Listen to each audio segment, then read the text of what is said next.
বিনিয়োগকারী বন্ধুরা, আসসালামু আলাইকুম। আশা করি আপনারা ভালো আছেন। আমি এখন এশিয়া ইন্স্যুরেন্সের একটা অ্যানালিসিস দিচ্ছি।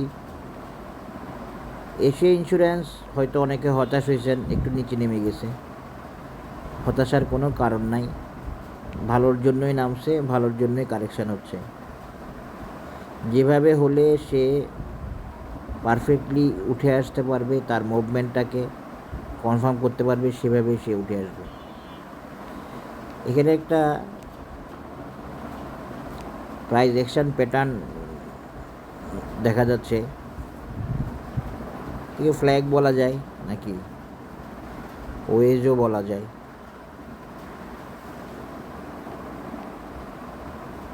নাহলে নাহলে পিনাটও বলা যায়, পিনাট। তো আসেন দেখি এই প্রাইস অ্যাকশন প্যাটার্ন যেটা বলে সেটা অনুযায়ী এশিয়ার টার্গেট কত।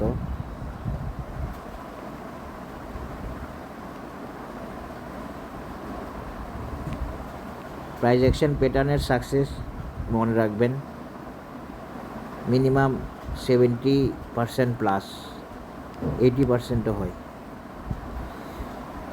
তো এখন এশিয়া যে সময় নিচ্ছে, এশিয়ার যে কারেকশান হচ্ছে, এশিয়ার যে কনসলিডেশন হচ্ছে, কী জন্য? এশিয়া একটা টার্গেট মিট করছে, টার্গেট মিট করেই 3-4 মাস শেষ করতেছে। যারা এশিয়া নিয়ে বসে আছে ওরা জানে। আমি অনেক আগেই বলছি এশিয়া টার্গেট মিট এখন উঠবে না, কিন্তু এখন বলতেছি এশিয়া উঠবে। এশিয়ার কারেকশান প্রায় শেষ পর্যায়ে বা শেষ করে আছে। এই যে এশিয়ার টার্গেট লেভেল,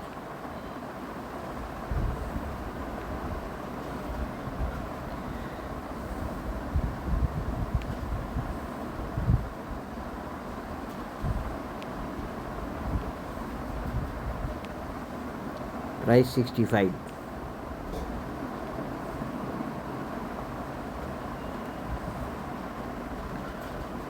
ফিবোনাসি দিয়ে এশিয়ার টার্গেট হচ্ছে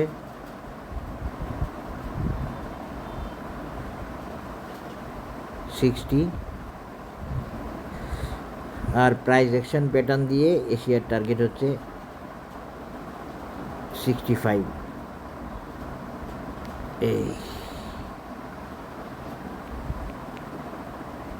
আশা করি বুঝতে পেরেছেন। এশিয়ার এটা নতুন অ্যানালিসিস দিলাম,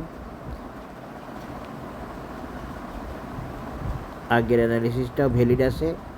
এশিয়া একটু সময় নিচ্ছে, এশিয়াকে একটু সময় নিতে হচ্ছে প্রয়োজনে।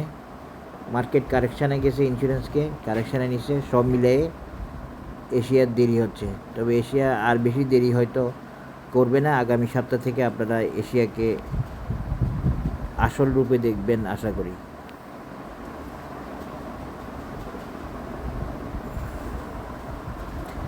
আমি যে ক্লাসিক প্যাটার্নে ফেলি এশিয়াকে,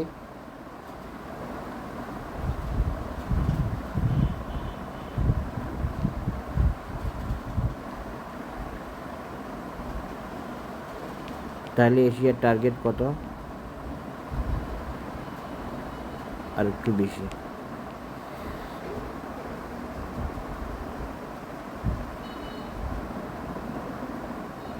67।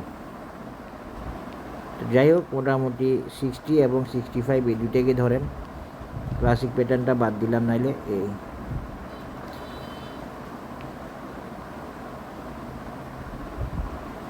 60 এবং 65, এর আগে এখানে একটা রেজিস্ট্যান্স থাকবে এশিয়ার,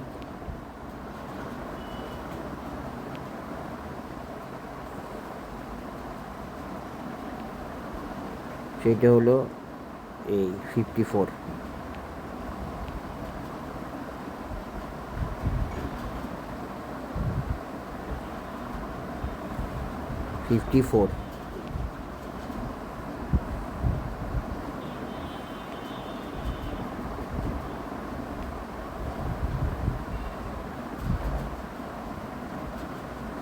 এটাই হলো এশিয়ার নেক্সট অ্যানালিসিস এবং টার্গেট লেভেল। পিনাট প্যাটার্ন দিয়ে দেখালাম এবং ফিবোনাসি দিয়ে দেখালাম। আশা করি আপনারা বুঝতে পেরেছেন। আমার এইখান থেকে যদি আমি টানি এটা সি হর্স প্যাটার্নটা, তখন তা মনে হয় মিলে যাবে।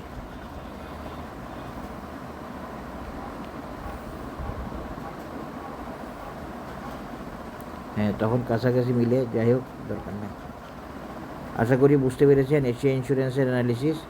এশিয়া কারেকশান শেষ করে আসতেছে, আগামী সপ্তাহ থেকে ভালো করা শুরু করবে আশা করি। এ সপ্তাহে একটু স্লো থাকতে পারে একটা টেকনিক্যাল কারণে। আল্লাহ হাফেজ, আসসালামু আলাইকুম।